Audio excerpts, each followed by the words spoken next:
perception about the world, about the Tao, about the truth, about every other kind of argumentative nonsense. You understand? So anytime the ego rises up and make us think that we know this, we know that, we understand this, we understand that, and we are above others, we're better than anybody else, etc., etc., and our opinion is the only one, the 99.999% correct, then we must remember that even we, the mighty thinker, is absolutely nothing in this omnipotent universe. Understand? In this omnipotent power of God. Capish? Yeah. So you see, these are all kind of method to catch the mind back, and then make him concentrate on what we want. And that's what it is. 75.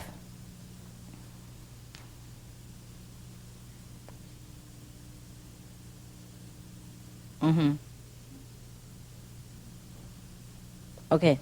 Now, in truth, in reality, all forms are inseparate. Yeah? Inseparate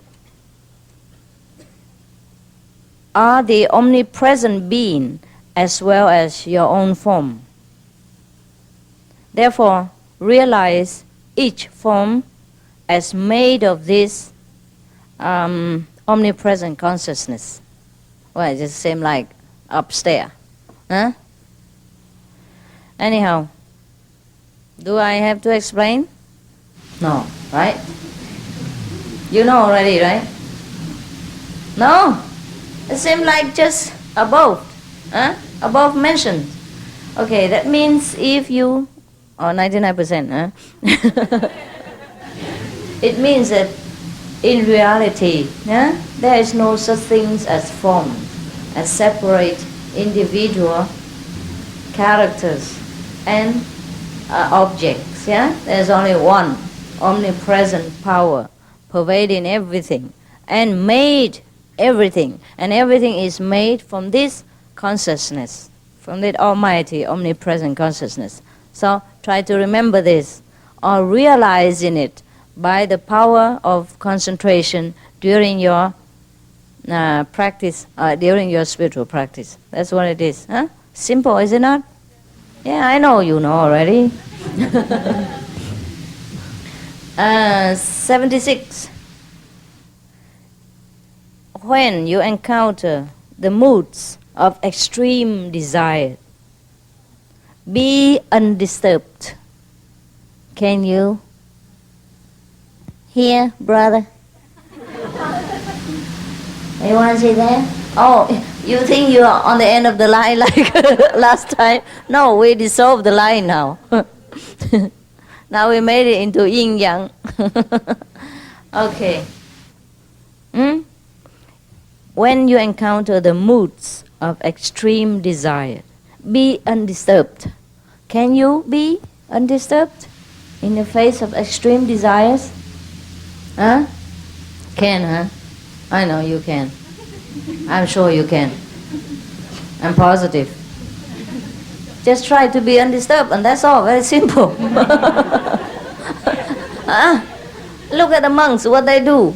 That's what they do. They just brush it off. Just like when you go to a construction site and then there are a lot of dust. Yeah, I just shake it off. Yeah.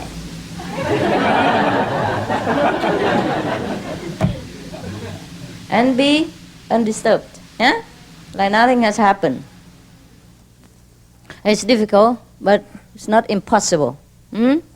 Difficult, but everything is difficult.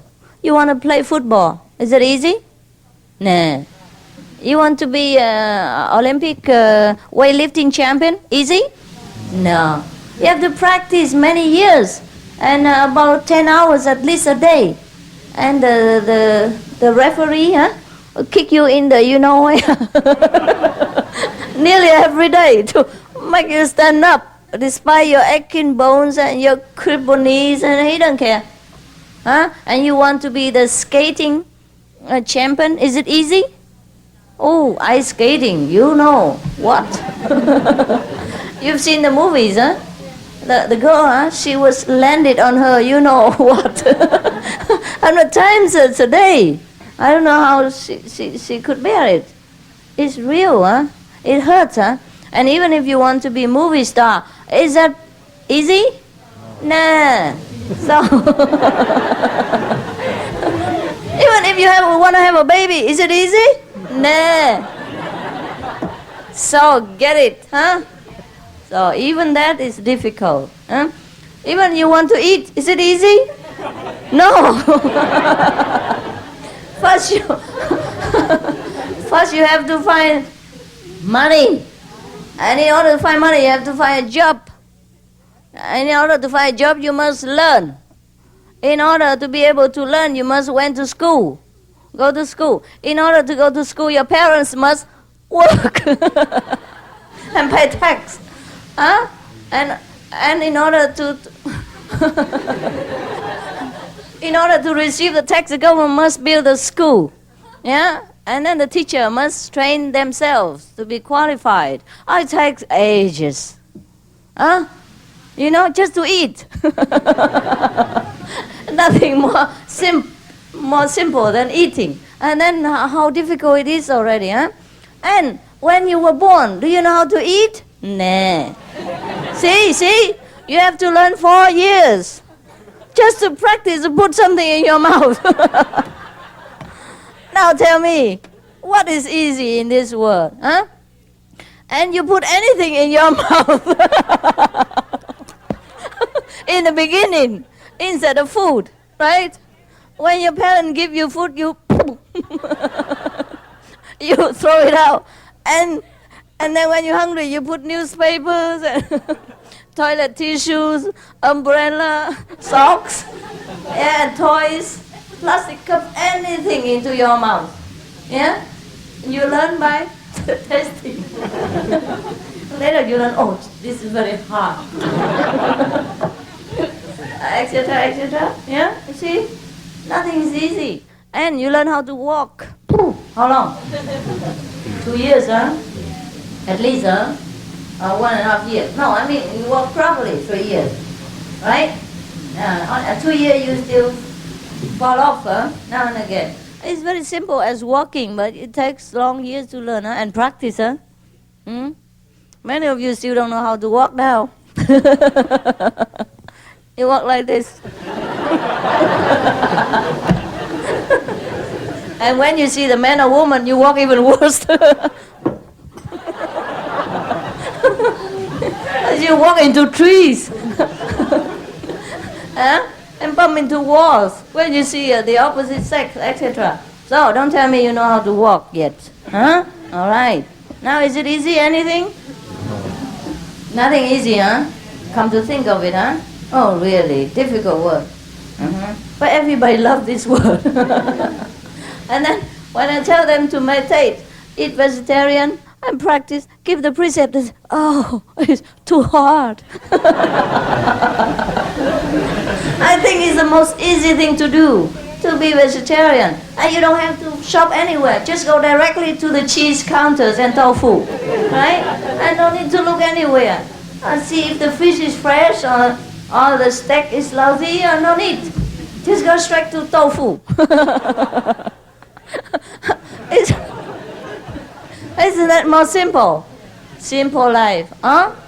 And now, if you go on holiday, you just go straight to Miao-Li. There's no way.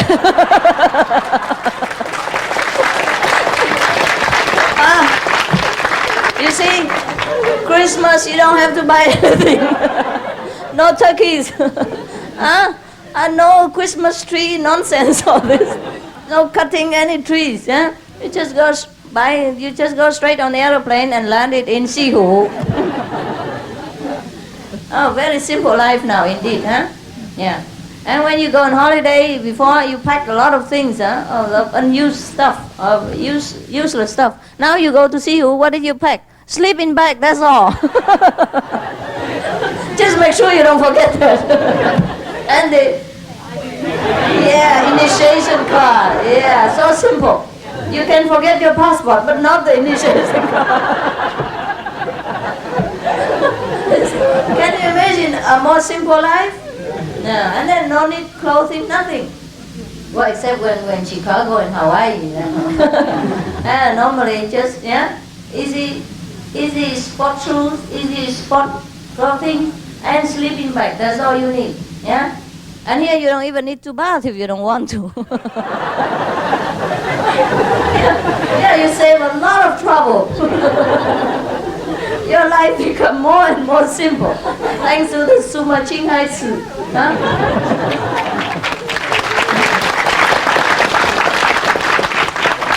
Yeah. See? Christmas, go to Melly. New Year's, Melly.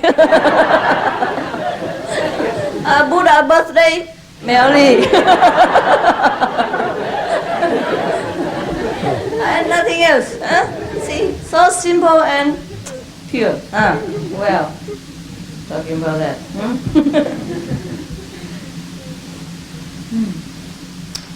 And so, when we went on holiday, sometimes we are sick, huh? Because we eat a lot of funny stuff out there, huh? Funny fish and rotten spare ribs, something like that. So we got sick. Sometimes TB and all kind of hepatitis. How come become Thai now? Hepatitis. Yeah, all kind of things sometimes, huh?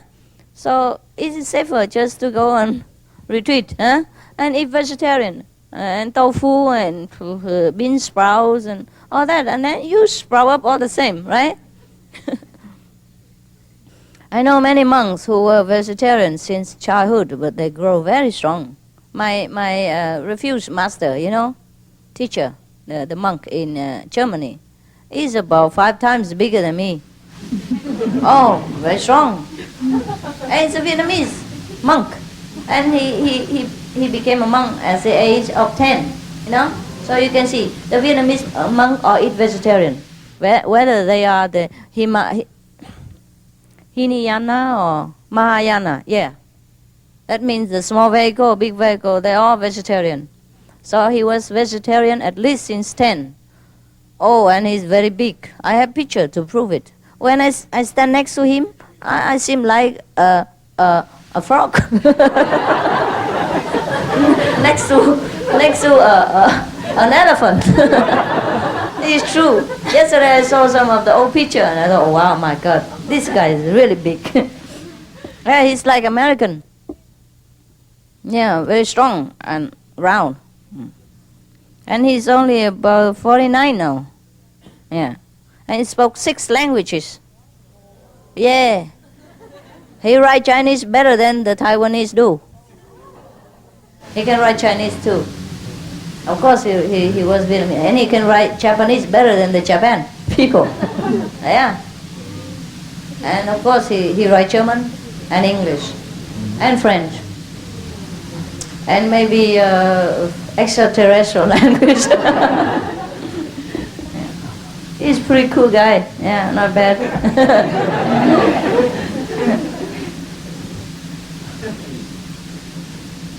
Now, where were we now? Oh my God. I wander all over the place. Now, number 77. Yeah? Okay. 77.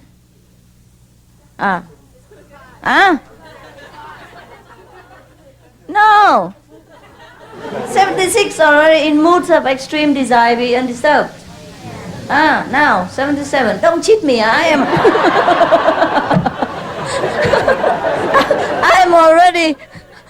hardly keep up with all this nonsense and you make me walk backward. No. I'm already glad that we climb up to 77. Oh.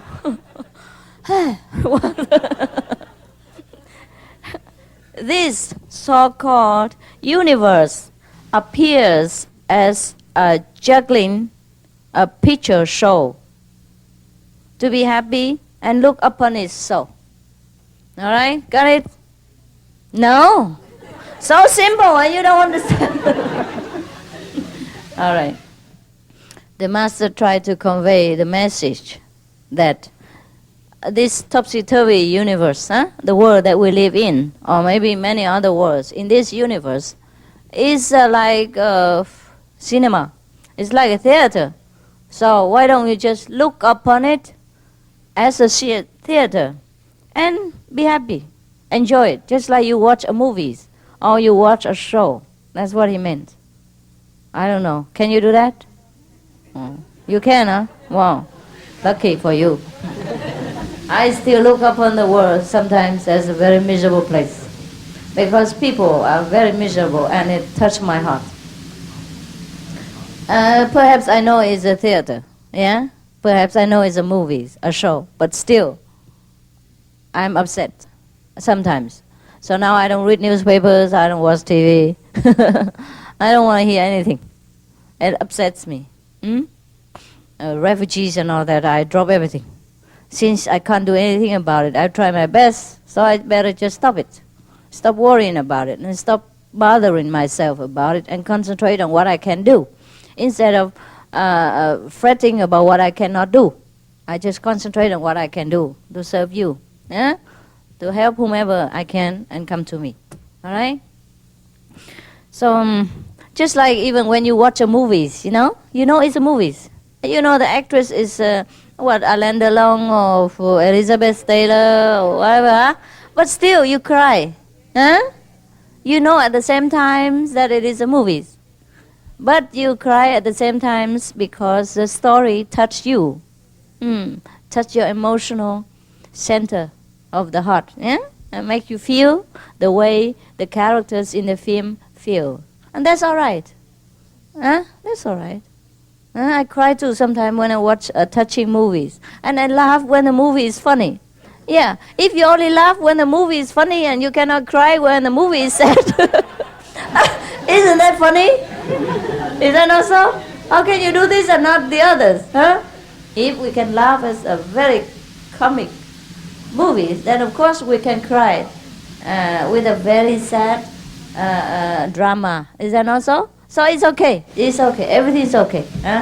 So now, just like the movies and show, we watch this world, and sometimes we laugh and cry with it. It's all right. It's all right. Don't worry. But the Master advised you to happily look upon the world as a show. Or perhaps it makes you feel better, if you can.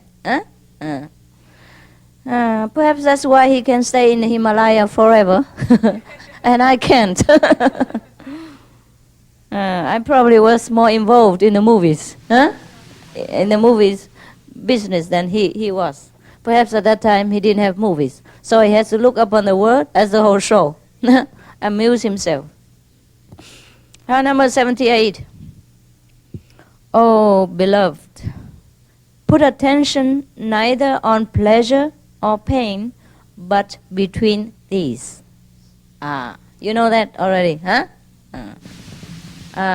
He meant to still your mind whenever you want to be in peace and harmony within yourself. Then you must still the turbulent mind, whether it is in extreme happiness or in extreme sorrow. Perhaps you are today you have been in extreme pleasure because you fall in love for the first time, or you hold hand for the first time, and the one who you love also loves you, and you feel extremely happy. And that extreme happiness could hinder you and make you out of balance with yourself. Then in that case, you should not concentrate too much on the extreme pleasure when you meditate, but cut it out. Concentrate on the before the event happening. Before you know that man or that woman, before your extreme happiness, remember that time, nothing happened, okay? Very quiet and balanced. So concentrate on that. Or maybe today you love the most beloved person or friend of your life. Then you feel in extreme sorrowful state. Then also try to concentrate on the state of balance between pain and pleasure. Therefore, get back the mastership for yourself. Understand that? Yeah, I know you do. You have all these experiences.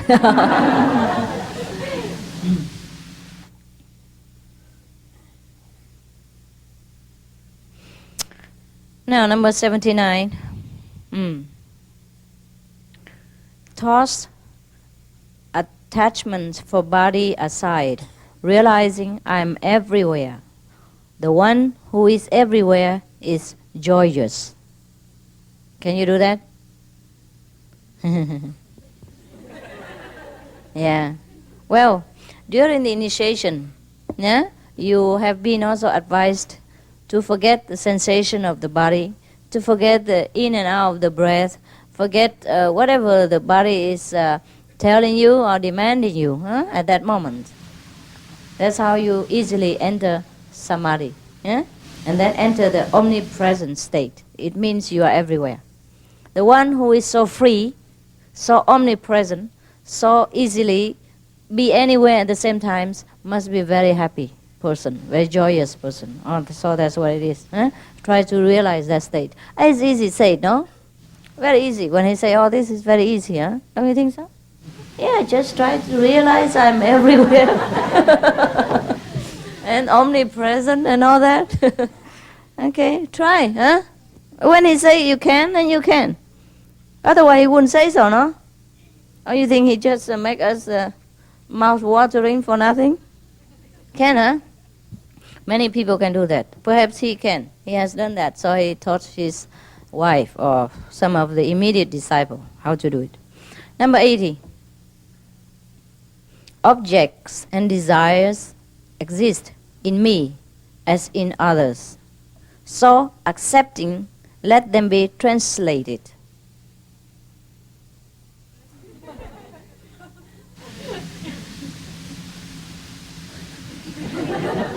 Translated into what?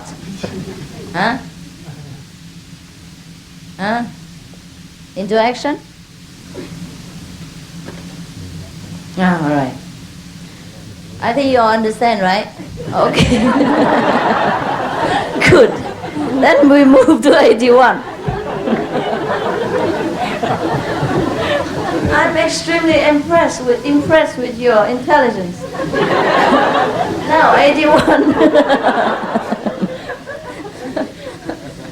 Yeah, why bother about the things you already understood? 81. The appreciation of objects and subjects is the same for an enlightened person as well as for an unenlightened person. The former means the enlightened one, has one greatness. That is, he remains in the subjective mood, not lost in the subject. In the mood only, okay? Subjective mood, and not lost in the things. That's very nice. Suppose I want a house, and I just remain in the mood of wanting instead of buying a house. Isn't that not nice? And you save a lot of money. You can go on retreat every time.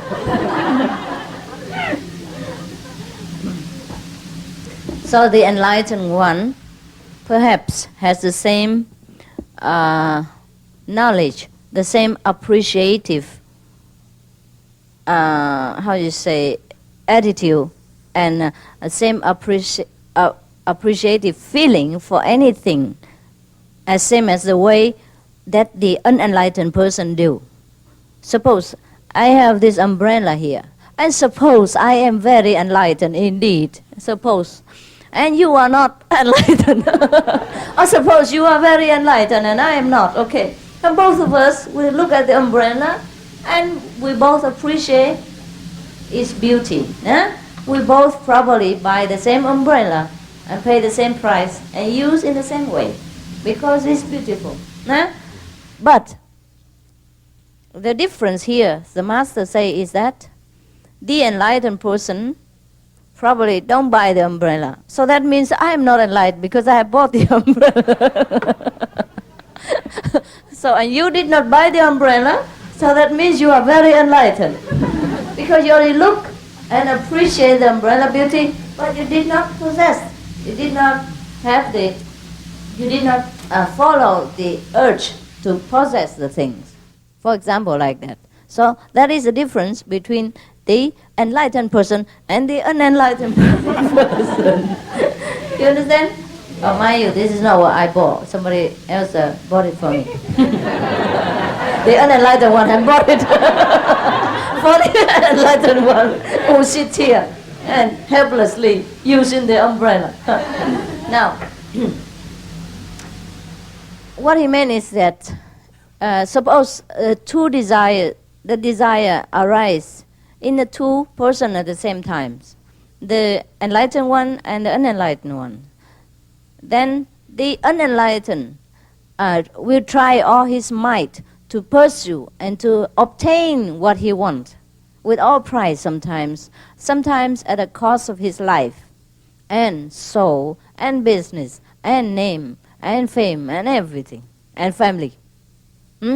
But the enlightened one perhaps has the same desire, wanting for something, or maybe not desire, just appreciation. Like beautiful flowers, then we look at it and we say, oh, it's beautiful. And the unenlightened will try to pluck it out of the public. Yeah, but the enlightened one just appreciate it, have no desire to possess it. You understand what I mean? So perhaps that is the meaning of the Master when he say there's a difference between the two. There's no difference in appreciation and desire. There's only difference in controlling or in approaching things. Maybe the enlightened person doesn't even need to control himself. He just doesn't have the desire to run after the objects, but remain in the mood of appreciation. That's all it is. Understand? Yeah. It's like when you see a beautiful man, you say, oh, he's nice. That's it, huh? But then he's married. Oh, that's it. But the other woman, maybe when see a very handsome guy, and rich and talented, even though he's married, she tried to squeeze in.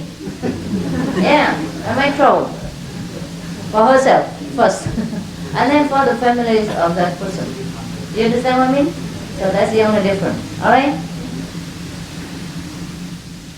Even though she doesn't desire that man, maybe she doesn't love that man. She just wants him because he is very convenient. For everything. Yes. That's it. You see? And the enlightened person, although appreciate that the person handsome or talented and rich, but doesn't concern. Okay, he's rich, he's handsome, he's talented, so let it be. You know what I mean? And leave him alone. And whatever be, will be. Suppose that person approach her or him and say things in a matter of love, and that enlightened person perhaps love that person too, then perhaps something will take place, yeah, like marriage or a union or something. But otherwise, she or he doesn't try to snatch that from someone else, or doesn't try with all the might to possess that person just because that person, possess all the quality and the attributes that she want to have as a husband, or he want to have as a wife. Capish? Yeah. 82. Feel the consciousness of each person as your own consciousness. So, leaving aside concern for self, become each being. This you know, huh? When we meditate, in this manner, the meditator should try to feel the consciousness of other person as his own consciousness. Yeah? Well, because actually all beings are one anyhow, that everybody knows, so this is okay to feel that way. Until the practitioner lost his own individual self and merged into all as one and become each of the other beings. Isn't that simple? Kabish? Understood? Yeah. Yes or no? Yes. Oh my God. You're so lazy to open your mouth when you should. All day you open it already. So when it's my turn, you just get less. 83. Well, if you don't understand, you tell me too. Now I explain again to you. But I think even if you don't understand now, because I talk sometimes fast, and you still remain on the last sentence while I run already to the next. Yeah. And then you will, of course, sometimes confuse. Huh? But then after you watch the video again, or listen to the tapes again next time somewhere as you're convenient, then you will understand as your own leisure time. So don't worry. If you don't understand, just smile.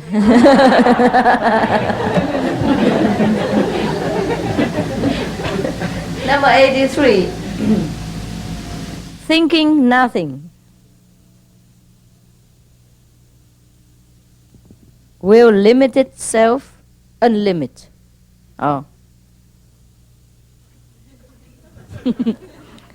Hey.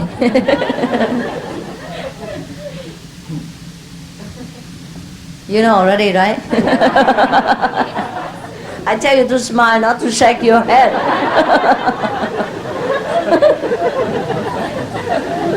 Okay. Let's try to shorten the whole lecture into one sentence. That's why it's very difficult.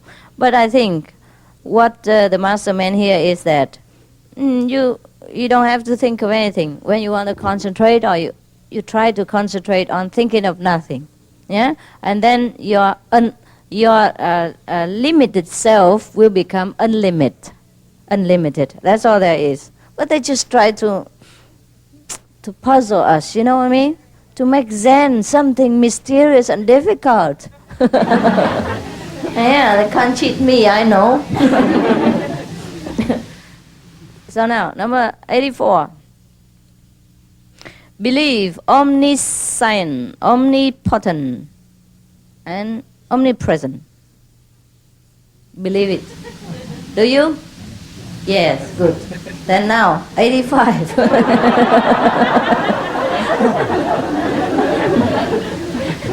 If you already have such a firm belief, what else I have to say? 85. As waves come with water and flames with fire, so the universal waves within us. Now, what is that? You all understood, right? Yes? No? Okay, perhaps the master meant is, you see, the wave come with water, right? Look, when you go to the ocean, you saw the waves, huh? Okay. Now the waves doesn't look like water, does it? It doesn't, huh? It have froth and white head and running all over. Yeah, and sometimes very fiercely beating your body, yeah, and take all the sands to the sea. And take a lot of boats too, sometimes, into the sea. So the waves doesn't look like a very beautiful, tranquil, and blue water, huh? Cool water, but it's very different. It's very vicious, huh? Now, and sometimes it looks nice, but it doesn't look like water very much, huh? It has white head, and look like foam, you know, look like plastic foam. I say, what is foam? Foam, huh? Styrofoam, like, yeah, okay. But where do the waves come from? From water, no? And besides, the water, does the water produce the waves itself? Yes and no. Yes and no. The water needs the wax and wane of the moon, yeah, and the the turning of the globe, huh? As well as the climate and the wind in order to rise the waves. See what I mean? So actually the waves come from the water, but different from water, different in character. Nevertheless, you cannot blame the water for the waves. Neither you cannot blame the waves for the water.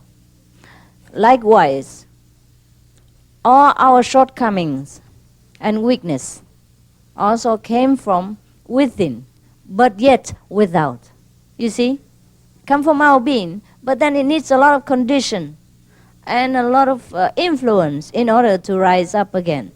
So, in that case, the Buddhists say, sins are buddhi, and buddhi are sins.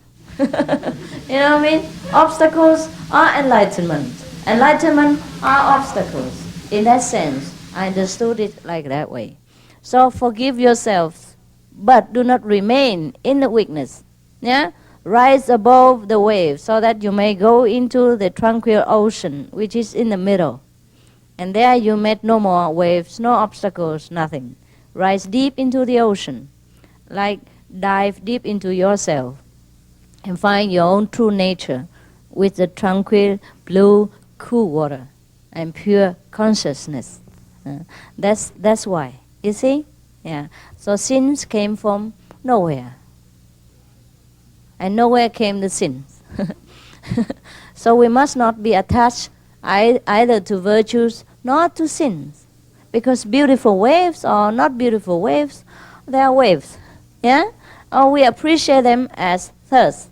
But we have no need to blame the waves or blame the water or be attached to one or another.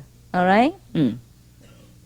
So I think that's what the Master meant by waves come with water and flames with fire. So the universal waves within us. Perhaps on the higher note of spiritual practice, you see, if when we meditate, that is a mundane way, we try to ignore our weakness and sins and try to concentrate on the purity of the true self. On the higher note, whenever you meditate, you hear the waves of consciousness in a form of melody, and you see the light of higher dimension in the form of brilliance. All right? So these, when you see these, that means you see the Most High. When you hear this, you hear God. Just like when you see the waves, you see the ocean. Yeah? When you know the waves, you know the ocean. Yeah? Despite the different character of both. All right? So when you ask me, where is God? I want to see God. Oh God, how I want to see God. Okay, then try to meditate. Listen to the word inside the holy word. That is God's attribute. The holy light, that is God's quality. And since you see that within yourself, know that you are God as well. If you are not God, where from all this? If it's not the ocean, where from the waves? Is that not so? Okay, got it? Good.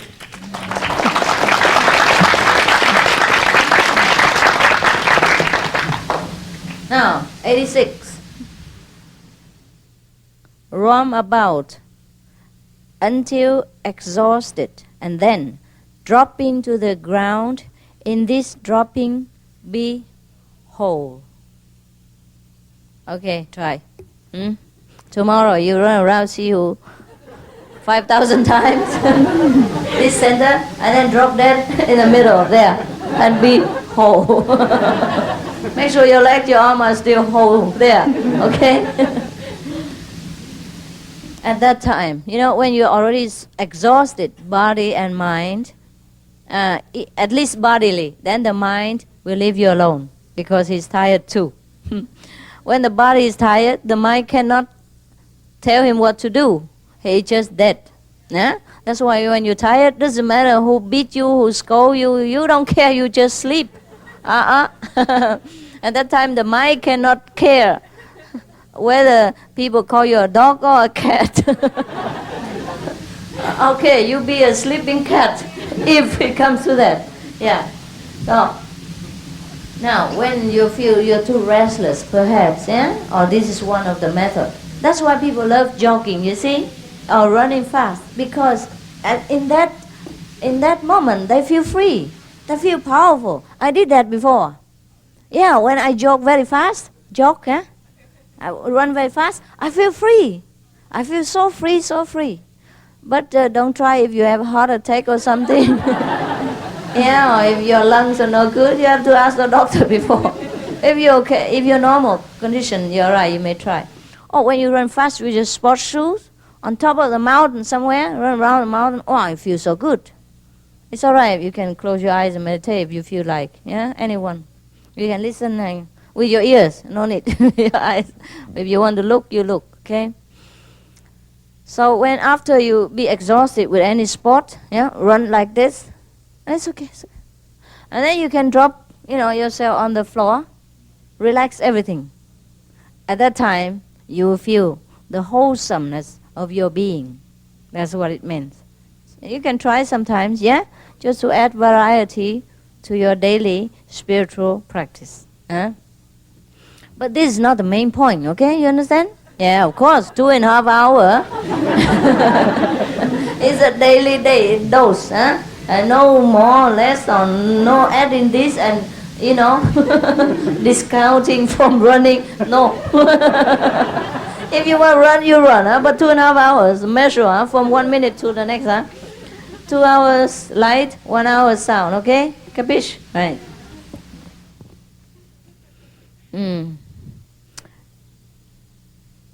Number 87.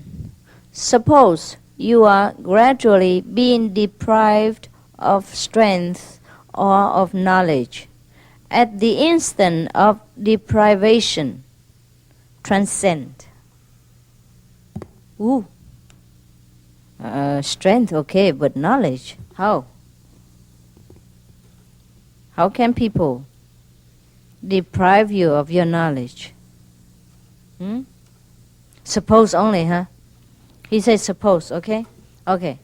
So perhaps he tried to advise his disciple how to be prepared, in case time of illness, that it will take your memories away, or take the function of your brain away, and then try, even at that moment, transcend both the physical strength and the mundane knowledge, and become above human.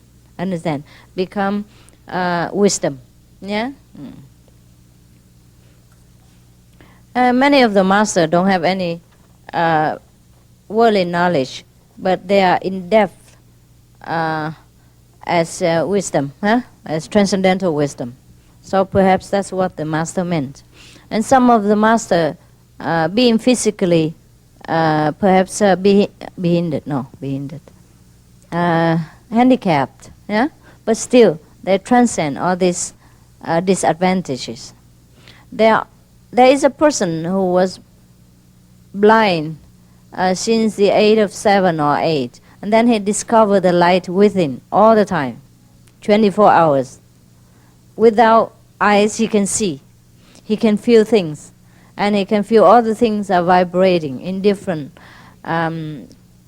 currents, different current rates, and he feels and he responds and corresponds with the whole universe around him.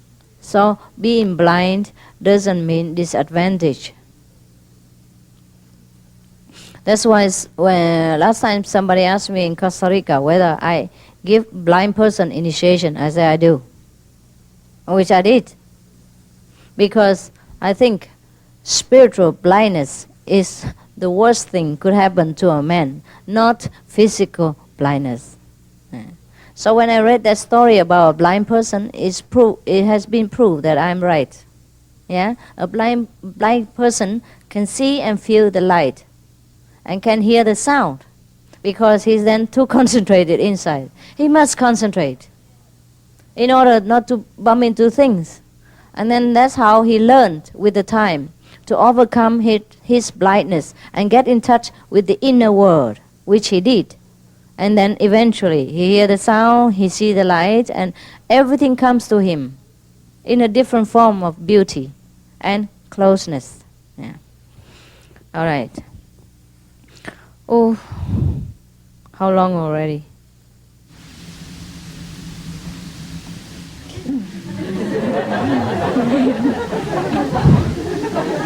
Maybe we finish it, huh? Oh, otherwise. Tomorrow you leave, huh? Yeah, right. You know what? Okay, let's finish it.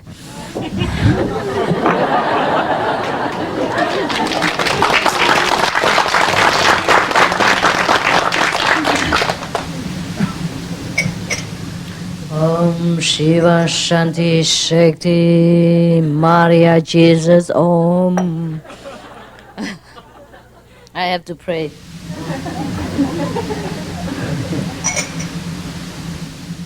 Oh Shakyamuni Buddha Shiva Om Shanti Jesus Maria Holy Saint Joseph of Assisi Om. Yeah, it works. Number 88. Is that right? Yeah, I didn't cheat, no? Yeah, okay, 88. Listen. Listen, while the ultimate mystical teaching is imparted, I still, without winking, at once become absolutely free. Oh, this you understood, huh? When you're listening to any of the lecture in spiritual practice, be absolutely still and look at the teacher with unblinking eyes, and then you will become free. Many people do that perhaps during my lecture, and they enter samadhi right there while listening to the lecture at the same time. Yeah, you know? You have the experience? Yeah. Congratulations. So 89. Stop being ears by pressing and what? Oh no. I think I'm embarrassed to read the next. Let's just stop in the ears. Enough. He tells to stop other things, but I don't want to tell you.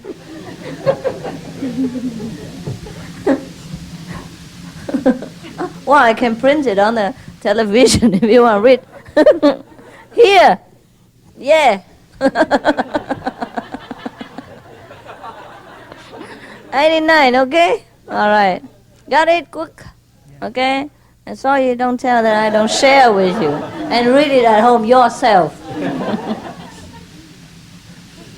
And then at that moment, you enter the sound of sounds. Yeah, just like the other day, he told us to do Kuan Yin, huh? So now you know, huh? The practice, all these practices are as old as the universe. There's nothing new under the sun. Okay? Only Master Ching Hai is new.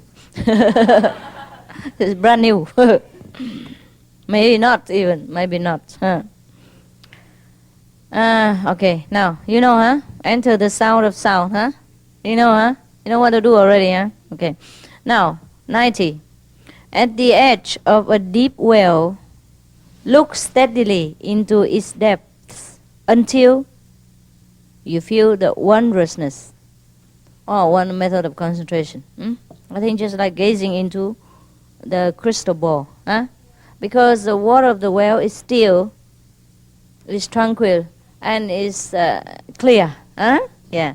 So when you look into the middle of the well, it's similar to when we meditate and look into the middle of the blackness or brightness in front of us, yeah? So any surface which is clear and still can be an object for meditation. But it's just one of those things. Don't take this as a main course and go to the well and look into there every day. Maybe one day you get dizzy and drop in there. God forbid. Whenever your mind is wandering, internally or externally, at this very place, that's what is written. You know what this is? Right? Yeah, so 82. Huh? 92, yeah. Wow, thanks. When vividly aware through some particular sense, keep in the awareness. Alright? Sometimes you are more aware through the nose, especially when somebody flatter you and your nose stick very high and became very big. At that time you are more aware through the sense of the nose. Whenever you feel vividly aware through some particular sense, keep in the awareness. Alright, suppose you, some people, you remember in the Suragama Sutra, the Bodhisattva advised the practitioners that one of them, or many of them, has practiced through different sense, yeah? Some people use the sense of touch, of smell, yeah? And some people use the sense of taste, some people use the sense of feeling, etc., to get the awareness, all right? So, suppose you, one day, one of your sense has been awakened, and then you feel the realization or the awareness through that particular sense, then just keep it. Keep in tune with it. Tune in. And don't let it go for a while. And you can use that to enter samadhi. All right? 93. At the start of sneezing. Sneezing. I start only. You should not sneeze.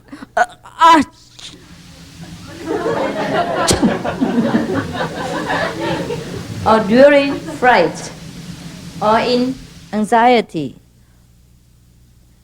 or flying in battle, or in extreme curiosity, or at the beginning of hunger, or at the end of the hunger, be uninterruptedly aware.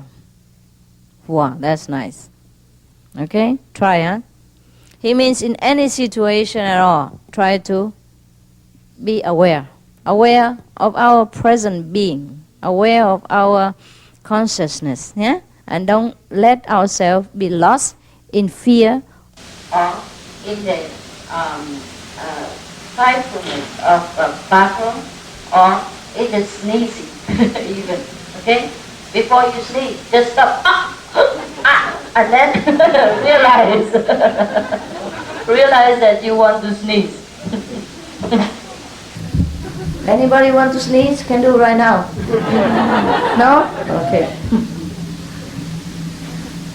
Before I start another, you better sneeze. Number 94. Let attention be at a place where you are seeing some past happening, and even your form, having lost its present characteristics, is transformed.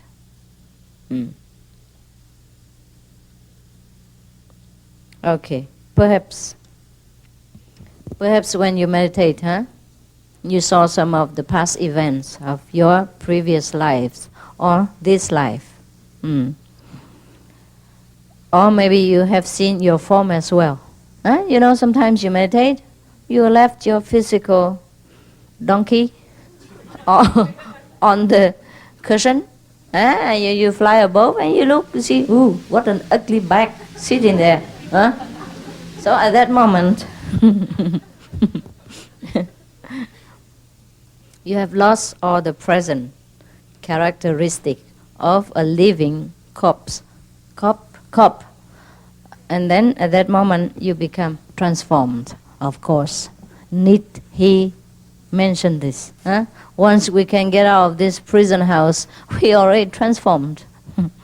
All right. 95. I'm just going fast, driving fast, even past red light. Look upon some object. Then slowly withdraw your sight from it. Then slowly withdraw even your thoughts from it.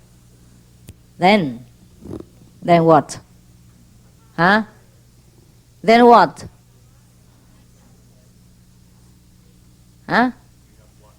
Then what? Then you know what, right? Okay, first you look at some object, right? Suppose this one. And then you withdraw your sight. Your seeing ability, withdraw from it.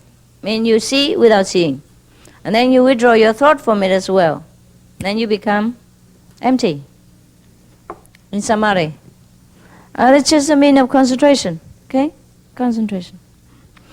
Now, number 96. Oh, this is easy. One word. Devotion. And free. Free yourself. When you devote yourself to some case or some person, you feel very, very free. Because you're too concentrated on that thing that you stop worrying and forget anxiety and forget about even tomorrow or danger or whatever other immediate concern. So that's why the Indian people emphasize bhakti as a very efficient method of spiritual practice, devotion. Yeah, that's why they tell every of them devote. Devote to God, devote to your guru, devote to your wife, devote to your husband, devote to your family, and later devote to the teaching of God, or devote to any case, any course of service to God or to other human beings. Yeah, that's devotion. And devotion set you free because you concern about other things instead of your own limited small self. And so you also, meanwhile, will forget many things, your illness and things like that. Yeah, there is a funny joke about an old lady. She celebrates her 90 years old her birthday, and all the children gather around her, the grandchildren and all that. And one of them asks the grandmother, "How come you don't look old now? You look so young for your age." So the grandmother say, "To grow old, people needs time. I don't have." She's very busy all her life. She didn't have time to grow old. So I'll try that. Yeah, most of the people who are devoted to their family, like farmer's wife, or like very pure and simple folks in the mountain, all that, very rarely they get sick, because they're so busy doing something else for their family or for their own members. They don't hardly feel any sick. They always feel good. Number 97. Oh, we are getting there. Feel an object before you. Feel only. Feel the absence of all other objects but this one. Then leaving aside the object feeling and the absence feeling. Realize your own nature. Understand? Yeah? Okay, just one of the method of practice. First, you feel that perhaps you close your eyes, yeah? Feel that there is an object in front of you. Just feel it. Not touch, huh? Just now he told you to look. Now he told you to feel. There are many ways of practicing, you see, through different senses. Yeah? Seeing is used in the sense of the eyes. Feeling is used in the sense of emotion, yeah, of feeling, yeah. So now it's another practice using your feeling. Perhaps you don't see, you don't touch, you don't look. You just feel the object in front of you, and then feel the absence of other objects as well around this one, except this one. and then leave both, all the non-existing objects and the existing object, and be free. Be yourself. That's what it is. 98. The purity of other teachings is as impurity to us. In reality, know nothing as pure or impure. The purity and impurity is only existing in this dual physical world. In reality, he say, we should know, in a higher level of consciousness, there's nothing are pure, nothing are impure. Okay? 99.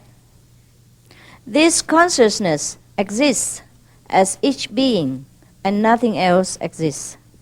Pooh. You got it.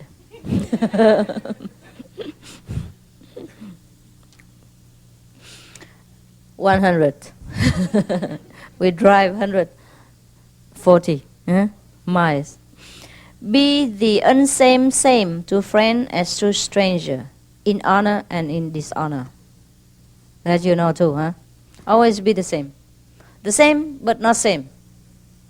The unsame same, to friend and stranger. Okay, you are the self, you are the same to your friend, but not the same to stranger. That's of course, but you must always keep the balance within yourself. You know what I mean? You be more friendly to your friend, of course, and be a little bit less friendly or less approaching to the stranger. Because if we're too friendly, too I would say close to the stranger, they might misunderstand and thinking we want to pickpocket or try to do something. So of course, we cannot be the same to friends as to strangers. But nevertheless, always be that same self. You see, whether in the friendliness to friend or in the a little bit cautious approaching to stranger, be always the same self, even though you doing this unsame things in different time. That's what it is. You got it, huh? Good, my God. And with the same attitude, you should keep yourself in honor as in disgrace. Always be the same self. The situation change, the people change, we should not change. That is the number 100 message. Now, 101. When a mood against someone or for someone arises, do not place it upon the person in question, but remain centered. Wow, that's good. That we should try. Yeah, I told you last time. I don't remember when, but when we are angry at somebody, then we throw our energy at that person. When we love somebody, we also invest our consciousness and light to that person. So either case, we lost some of it. Okay? Whether we love or we hate a person, we still invest our own blood and flesh into that person. So we always try to keep centered. So that's why the master here say, against somebody or for somebody, even pro or contra ain't no good for us. Both are no good. So we better always remain centered. Remain within ourselves. And so we draw our energy and keep them. And whatever the person derive from us, only peace and harmony and blessing. There is no deliberate throwing of energy into that person the way I throw candy and cakes to you.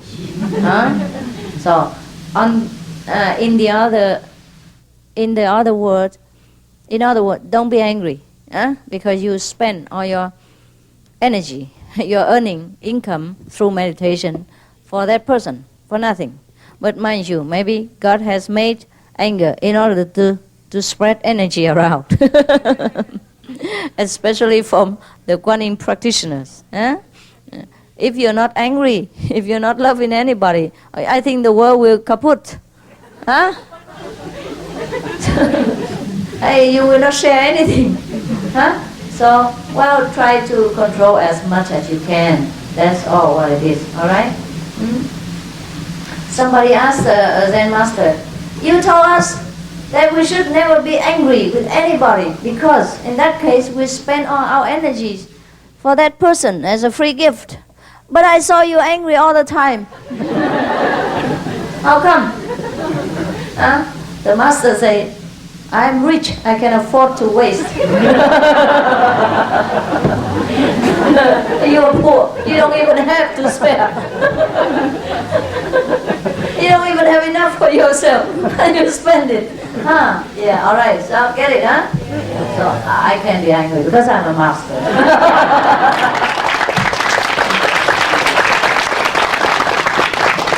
Now you know, huh? Being a master have a lot of priority and advantage. So hurry up. Hurry up and I give all this priority and advantages to you. Yeah. I think I will have one monk as a successor, one nun as a successor, one lay female as a successor, and one lay man as a successor. So guess who? Maybe you. Huh? Maybe any of you. You should try. Should try to perfect yourself, huh? And respect yourself and others. Maybe that person next to you become the successor, and later he will he will make trouble for you when he sit here. So be careful how you deal with the neighbors, huh? Now, number 102. We are very near. Suppose you contemplate something beyond perception, beyond grasping, beyond not being. What's that? Huh? You. Your true form. That is beyond touching, beyond knowing, beyond grasping, beyond perception. Eh? That's our real self. So concentrate on that. Eh? 103. Enter space, supportless, eternal, and find stillness, tranquility. Yeah? Whenever you feel your tent is too small with 2 persons, squeezing in during retreat, or you sit within the line there, try to enter space. Yeah? Because space is limitless. And then you no need any support. Eh? You feel supportless. You feel limitless. You enter the space of non-limit, non-frontier. And then you feel eternally free and tranquil, peaceful, because nothing encase you. Eh? Or you will feel not agitated, not closed in, but you feel free and relaxed. Now, 104. Wherever your attention alights, at this very point, experience. When you can master your concentration, at that time you have inexperience. Isn't it not so? Easy, we all know this already. You no need him to tell us. Huh? I don't know. I don't know why he says so many things we already know. 105. Enter the sound of your name, and through this sound, enter all sounds. Sound of the universe. Yeah? Yeah, some people in England, they have practiced reciting their names. And then they also feel good. Yeah? And then when they have absolute concentration on the name, the sound of the name, you see?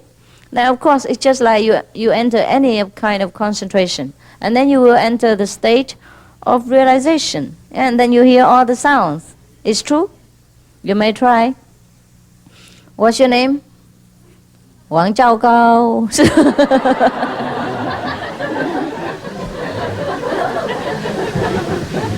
Yeah? Wu Gui.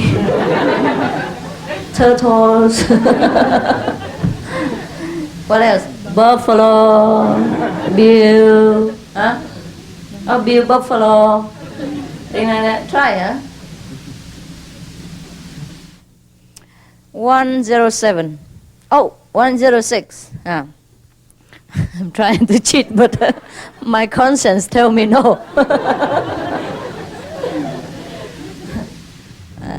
The 5 precepts tell me no. 106. I'm existing. Am I not? Yeah. This is mine, is it not? This is this. Huh?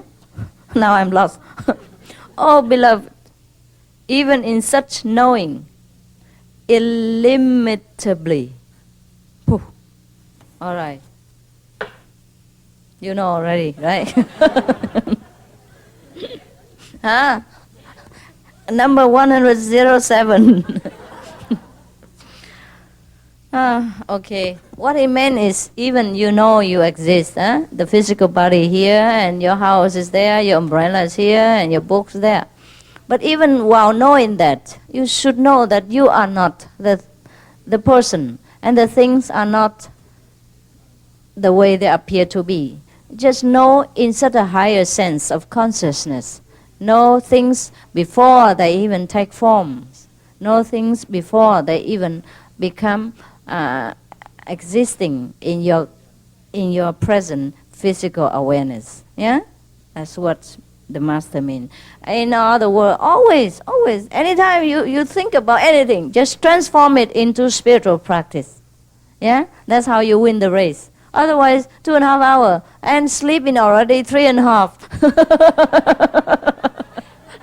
You think you can you can win heaven or run to nirvana like that? Yeah, I told you 2.5 hours minimum, but you sleep over 3.5 hours. Well, just like a nice joke. A boy, primary school boy, came back home and asked his father, "Father, this mathematics question is very difficult. Can you help me, please?" The father came over, and he said, in this homework, the teacher say that, suppose your father earn only $1,000 per month, and your mother spend about $1,700 per month. So what is the answer? Yeah. So the father said, "Oh, this you have to go and ask your mother. She's expert."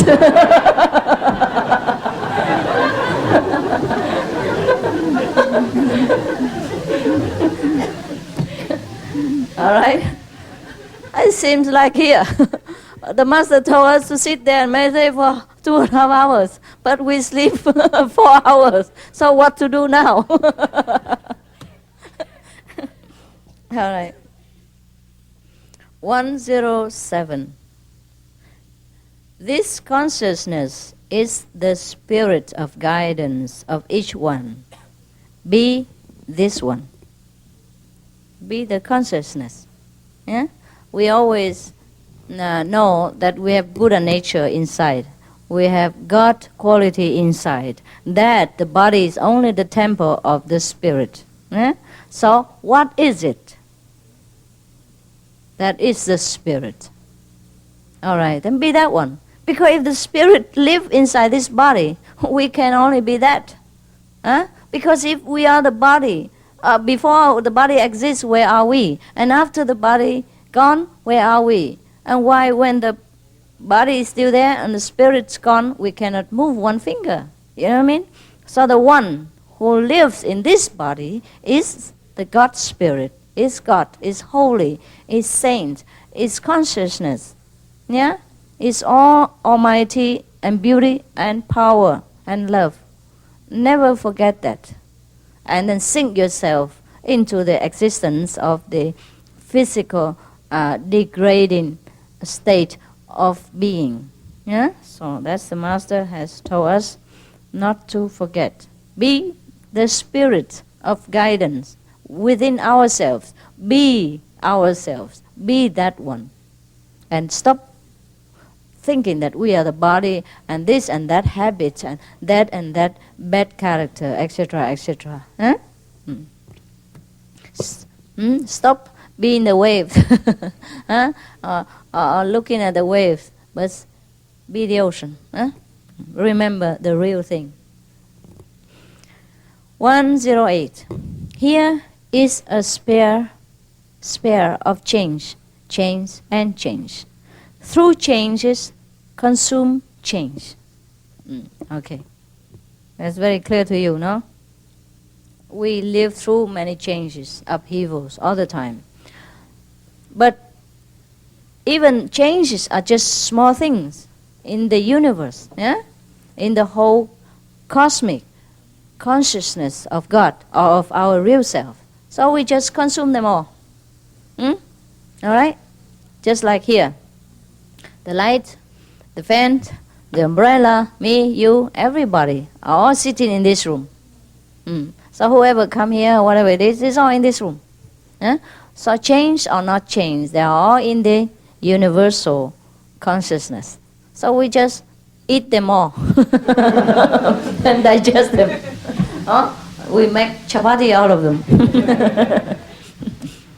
Therefore, be forever unchanged and balanced in faces of changing, upheavals, sorrow, happiness. That's what it means in this sentence. Well, that's the way we should be.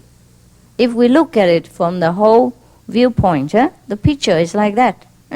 Whatever it is, it's inside the universal power. There's no running away from it. We don't care. And if we are God, we care even less. So be careful, Just remember, you are God, you are Buddha, The body is not you. The habits are not you. The bad character are not you. Always remember. And then respect yourself. And do the proper things. And concentrate. Lack of concentrating result in many disaster and haphazard events. Sometimes if the telephone people here, when I tell them something, they don't concentrate, then they cannot understand anything. And then later they make mistake again and again and again, and make me angry and spending all my energy for them. Not all, some, All right, 109. As a hen mothers her chicks, mother particular knowing, particular doings in reality. Complicated.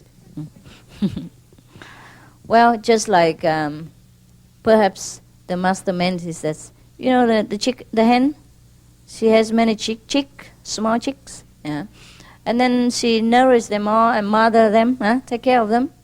Okay. Similarly, our knowledge, particular knowledge of any field, are just like one of the chicks. No big deal. So we mother them all. That's what it is. Or any kind of expertise, craftsmanship. Like we can do this, we can do that, but it's nothing. It's nothing. So the master tried to tell us not to be attached to any kind of particular knowledge or skill, so that we don't limit ourselves into that particular corner alone, but be all pervasive. Good. Numbers 110. I feel so happy now. Just not yet finished, but I feel happy. Just like before you eat the candy, you're unwrapping it. It's already very good. So take it easy. I'll take a sip of water first. Let the feeling be a little bit prolonged.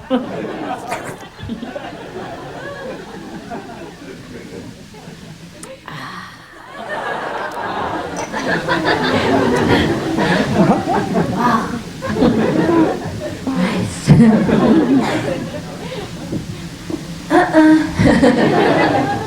He says, no rush now. We're almost there, so no problem.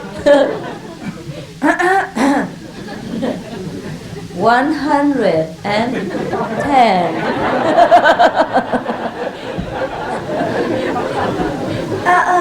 Since, in truth, bondage and freedom are relative.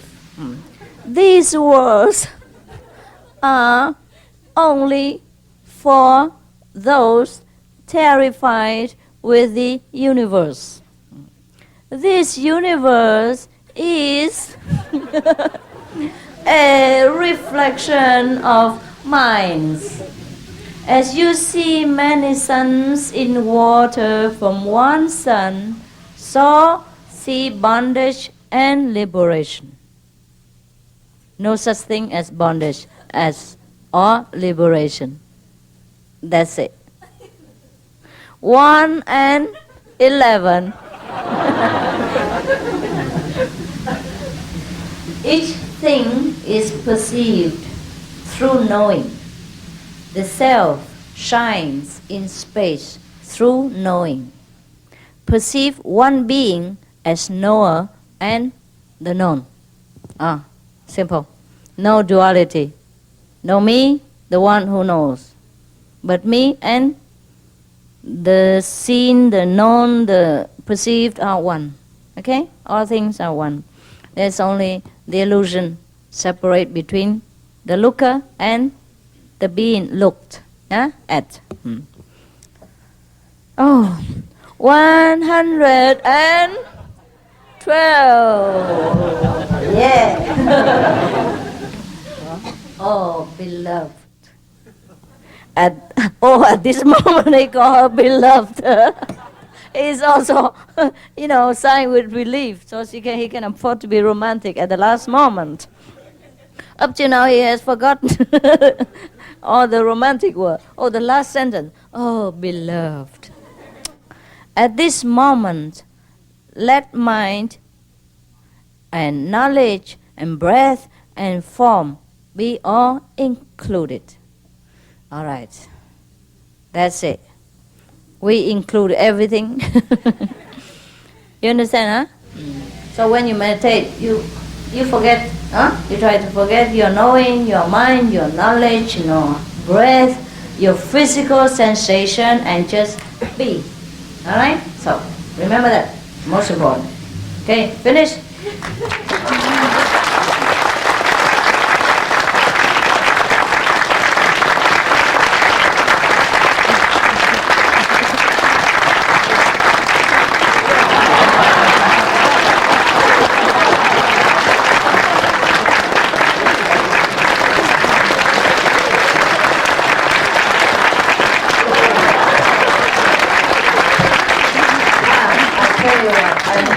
So happy for a long time. It's a long time I have felt so happy. Ooh, my God. Like you have owned somebody $100,000 and you just pay off.